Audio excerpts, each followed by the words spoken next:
Dr. Nigel Clarke has dropped the receipts on SSL. I'm Kalila Reynolds, financial journalist and educator based in Jamaica. So 2 days ago, SSL released a 7-page statement giving their side of the story in this saga involving the theft of millions of dollars from Usain Bolt and 39 other clients. Among the many things they tried to say was that they did not try to wind up the company in January after this whole scandal broke.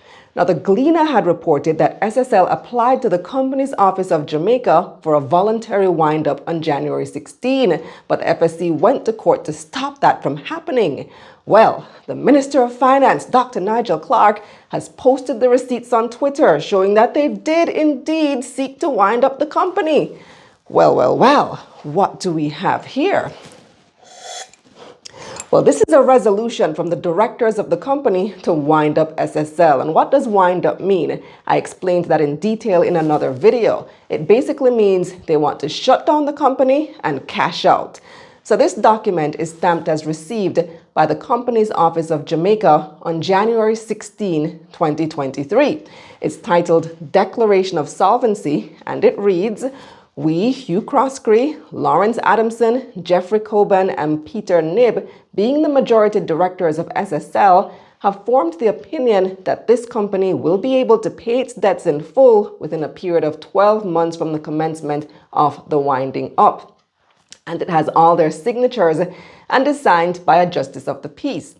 And then on the last page, it has a statement of all their assets and liabilities. It lists assets at 1.2 billion Jamaican dollars, or just under 8 million USD after fees if they were to sell all these assets, and liabilities at 1.1 billion JMD, that's about 7 million USD.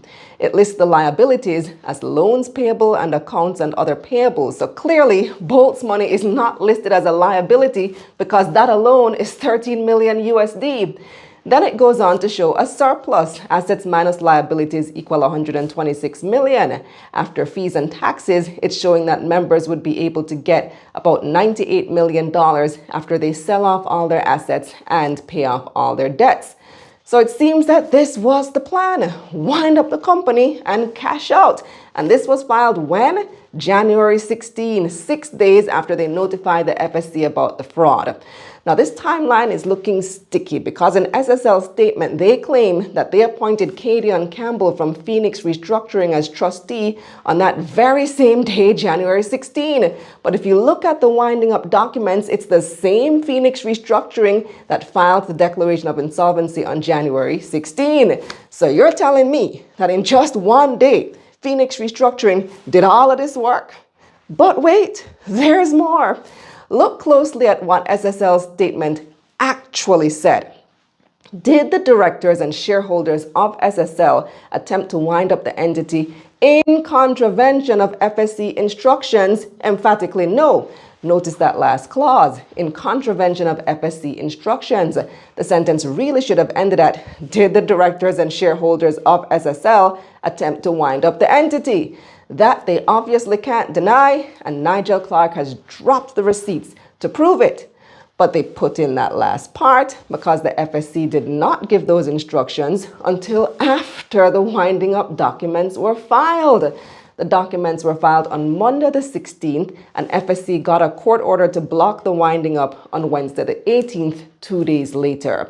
So SSL's statement wasn't wrong, technically speaking, but it does appear deceptive. The major point is that they did attempt to wind up the company and cash out right after this scandal broke.